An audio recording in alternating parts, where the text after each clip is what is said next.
हरे कृष्णा। लोग अक्सर ये प्रश्न पूछते हैं, क्या इस समय प्रकृति हमको कोई शिक्षा देना चाहती है? Is nature teaching us a lesson? Yes. आप समझिए, हम सभी लोगों ने मिलकर के प्रकृति का दोहन किया है। हम प्रकृति का दुष्प्रयोग कर रहे हैं। आप देखिए, जहां पर ज्यादा वृक्ष होते हैं वहीं बारिश अधिक होती है, क्योंकि अन्न उत्पादन करने के लिए भगवत गीता में कहा गया, अन्नात् भवति भूतानि।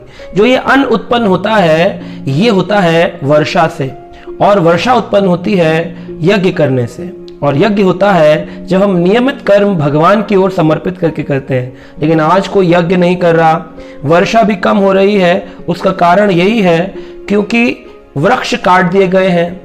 उन खेतों पे आज मॉल्स बन रहे हैं, सोसाइटी बिल्डिंग्स बन रही हैं। डेवलपमेंट होना बुरा नहीं है, लेकिन हमें साथ के साथ ख्याल रखना है कि हम प्रकृति का दोहन ना करें। आज लोगों ने अपने जीव के स्वाद के लिए पशु हत्या करना प्रारंभ किया है।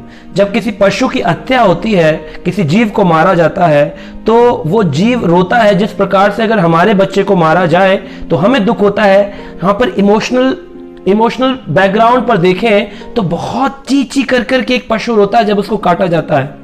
और इस बात को हमें समझना चाहिए कि सभी भगवान के द्वारा बनाए गए जीव हैं, चाहे वो पशु हो या इंसान हो। लेकिन जैसे इंसान को दुख होता है अपने बच्चे के गुम हो जाने पर या उसके किडनैप हो जाने पर, वैसे ही एक पशु को भी दुख होता है उसके बच्चों को उठा करके काट देने पर, उनको खाने पर। तो आप देखिए, भगवान ने प्रकृति में सभी उनके बच्चे हैं, कुछ बोलने वाले, कुछ ना बोलने वाले। लेकिन हम अगर सारे किसी माता पिता के 4 बच्चे हों और उसमें से 3 बोलते हैं और 1 ना बोलता हो, तो 3 बच्चे बोलने वाले मिलकर अगर एक बोलने वाले की गर्दन काट दें, तो क्या ये सही होगा? ये सही नहीं है। तो इसी प्रकार से आज पूरे वर्ल्ड में आज हमने प्रकृति का दोहन किया है। कहते हैं शास्त्रों में, जीवो जीवस्य जीवनम, जीव ही जीव का जीवन है। एक लाइफ साइकिल हम स्कूल में पढ़ते थे कि सांप का जीवन है चूहा खाना, उसका आहार है। चूहे का जीवन है छोटे जीव जंतुओं को खाना। लेकिन अगर हम उस लाइफ साइकिल को काट देंगे, आप उस लाइफ साइकिल के बीच में आ जाएंगे, तो फिर बहुत गड़बड़ हो जाएगी। मनुष्य जो है उसको बनाया गया है कि वो हार्बीवोरस है, वो ऐसी चीजें खाए जो कि अन्न है। कभी पशु हमारा खाना खाने के लिए हमारी दुकान, हमारी मॉल्स में नहीं आता। कभी शेर को देखा है कि एक डबल रोटी दे दो, एक ब्रेड दे दो? ऐसा कभी नहीं होता कि आटा खरीदने के लिए शेर आए। तो हम क्यों शेर जो वन्य पशु हैं उनके भोजन को उठा करके खाते हैं? लेकिन आज विश्व में यही हो रहा है। इसके कारण क्या है? जब आप प्रकृति का दोहन करेंगे तो प्रकृति विद्रोह करेगी। There are some land laws. जो एक कॉन्स्टिट्यूशन होता है, वो अपनी अपनी कंट्री का कॉन्स्टिट्यूशन अपने लॉज बनाता है, जैसे लैंड लॉज कहते हैं। अगर उन नियमों को, उन लॉज को कोई ब्रेक करता है तो उसके प्रति सख्त कार्रवाई होती है कि तुमने लॉज को ब्रेक किया है। ऐसे ही जैसे लैंड लॉज इंपॉर्टेंट है, नेचर के लॉज भी इंपॉर्टेंट है।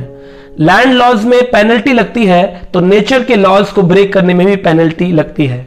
और जब ये पेनल्टी लगती है तो विभिन्न प्रकार की बीमारियां आती हैं, एड्स, इबोला और H1N1 और सुनामी, अर्थक्वैक्स, फायर्स, इतने सारे प्रकार के आदि दैविक, आदि भौतिक, आध्यात्मिक दुख हम सबको झेलने पड़ते हैं। इसका कारण है हम समझ नहीं रहे हैं कि हमें प्रकृति का सहयोग करना चाहिए। भगवान ने प्रकृति में सब कुछ दिया है, खाने के लिए फल फूल दिए हैं, धूप दी है, सूरज के द्वारा इलेक्ट्रिसिटी प्राप्त होती है।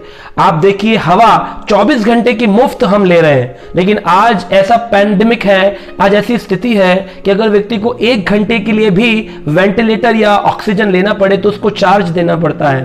तो आप सोचिए कितना कॉस्टली होती है वो 1 घंटे की ऑक्सीजन। तो स्थिति देखिए, 1 घंटे का ऑक्सीजन का चार्ज, हमें 24 घंटे का ऑक्सीजन फ्री ऑफ कॉस्ट प्रकृति के द्वारा दिया जा रहा है। और वो प्रकृति किसके संरक्षण में काम करती है?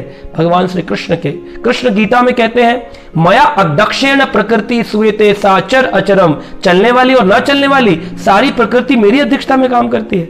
तो अगर हम प्रकृति का दोहन करेंगे तो प्रकृति विद्रोह करती है। तो इतने प्रकार से विद्रोह होता है हमको शिक्षा देने के लिए। आज man is locked, but the nature is unlocked। आप देखिए हम सब बंद हैं, लेकिन प्रकृति खुली है, खुला वातावरण है, और सभी उस वातावरण को देख करके प्रसन्नचित हैं। यमुना कितनी सुंदर है, गंगा कितनी सुंदर है, और आसमान इतना सुंदर है, पशु पक्षी चहचहा रहे हैं।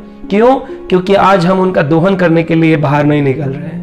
तो ये प्रकृति हमको शिक्षा देती है। हमको सीखना चाहिए कि प्रकृति सारे कार्य करती है, इस प्रकृति का सहयोग करना है। इस प्रकृति का जितना आप सहयोग करेंगे, जितना आज इन समय में शिक्षा ले लेंगे कि आगे भी हमको जैसे आज हम हैं ऐसा ही हमको प्रकृति का सहयोग करना है, उसके विपरीत नहीं जाना है, पशु हत्या नहीं करनी है। वृक्ष काटेंगे तो उतने वृक्ष लगाएंगे, ऐसे प्रण लेंगे, और इस सांस जो भगवान के द्वारा दी जा रही है उसके लिए भगवान को धन्यवाद देंगे, तो फिर हम आनंद का जीवन जी सकते हैं। इन शिक्षाओं को लीजिए और अपना जीवन आनंदमय बनाइए। हरे कृष्ण।